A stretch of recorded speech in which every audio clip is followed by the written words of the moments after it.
St. George got the demon. He's a straight up dude. Yeah. That demon's hurting. Hey guys, we're Warnock And Chibboy. and we are back. We went to Israel to answer one singular question. Why should we, as the next generation of Christian leaders, care about Israel? And guess what? What? We found the answer, guys. It's gonna be Israel. Oh my gosh. That was bad. Cut that. The Church of the Nativity is where they say Jesus was born. They've built churches all over it, so it doesn't look like the way it probably did back then. And it was just an honor just to see how they had developed it. This manger, this barn, was actually like a cave in a mountain. The entrance is really small. They kept shrinking the size so that enemies could not bring horsemen into the building to destroy the church. So it was literally the size of a child. You actually can't walk in like a grown person. You have to like crawl under there. Which says something, like you had to all enter in the exact same stature. It's a church that represents so much unity within the different sects of Christianity, but it was also fascinating to see what people will do in their fervor for Jesus. We had to wait in line for quite a while. There was such frantic energy of people aggressively trying to get down into this cave. But we finally got down there and it was really intense being there. You think Jesus in a manger. I've always pictured like a barn and above ground and hay. And I'm like, wait, you're taking me down into a cave? What's happening here? You touch the spot where they say Jesus was born, and there's so much prayerful energy. My hand was supercharged for hours after touching the spot. And so that was really powerful. We were not treated the best at times by patrons that are desperate for Jesus, but willing to just kind of cast aside another human. And our tour guide so beautifully and so unjudgmentally said, it's in these places that you see the true expression of a person's faith. And it just hit me of just like, wow, how often do we run hard after God and just forget about our fellow man? And that was a beautiful, needed heart check for me. So we went into this cave, and it was part of this kind of a whole underground cave circuit. And I was walking around, I walked into this one room, and to my left were these stairs that just went straight up out of the mountain into the daylight. I could just feel the presence of the Lord. And I was like, what is going on in this room?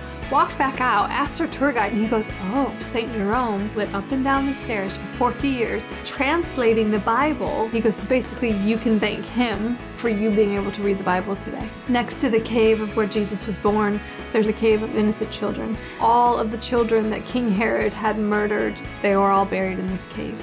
Mass genocide. Greatest light in the world was there, yet that still happened.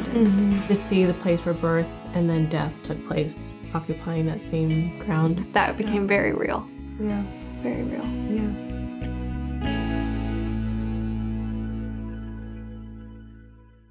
We're back at the Old City today. We just got here. We had the same epiphany that we forgot our map. So, no tour guide, no map.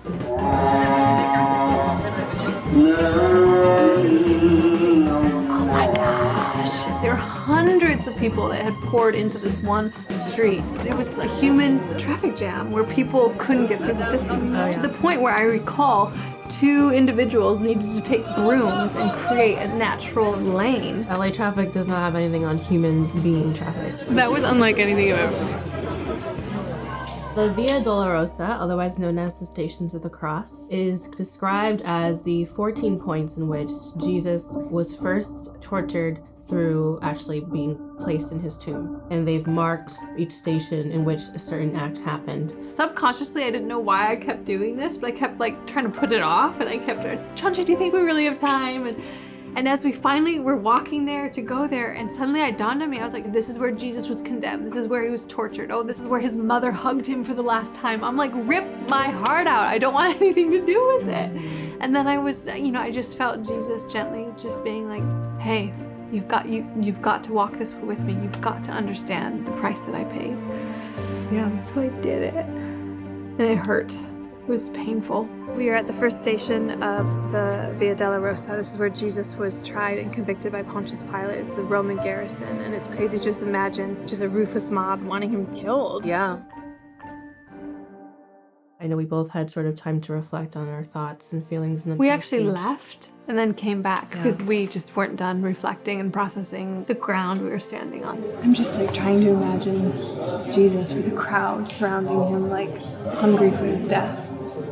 And he's just completely silent. He's not defending himself. He's just willfully going to the cross. The only thing I can say is just, thank you, Jesus. And I'm only on the first station, so I don't know how I'm gonna make it through 13 more. There are so many different Christian groups that had wooden crosses that they would walk through the stations. And so watching that happen while we were reflecting on it just made it really surreal to actually imagine and envision him physically holding this giant, heavy cross. And I know it just kind of breaks your heart in a new way to really think about it. We're at the third station of the cross, and what really struck us was this is only about 100 yards away from where he was initially bound to the cross, tortured, then bound to the cross to carry it, and he fell under the weight of it. So Jesus had just been tortured at station 2. He walks not even probably 100 yards and he falls. And the reality of the weight of what must have been on him in that moment, that he would fall that quickly, kind of blew me away. There's this beautiful sculpture of Mary embracing Jesus for the last time right at station 4. And as a new mother, I literally started crying because I couldn't imagine having to do that with my son. Just what she must have been feeling. Wrecked me.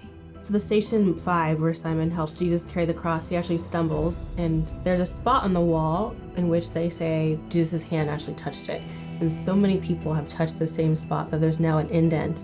And whether or not you believe that this was literally the space that he touched it, just to see how many people in faith that have come in to just be in touch with Jesus in that place made it so powerful just to be part of that.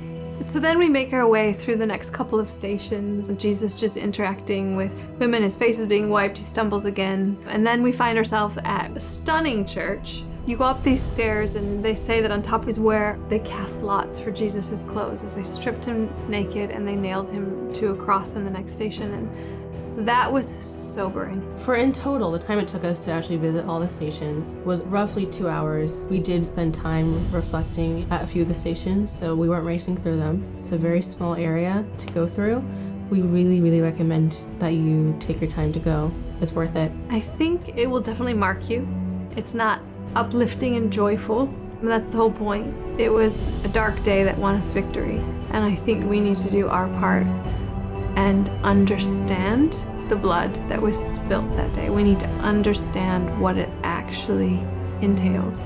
What happened before his death, before his resurrection. If that's where we're healed, then we're missing a whole part of what he gave us that day. And I think I had to face that when I was walking those stations. It's honestly overwhelming to think about.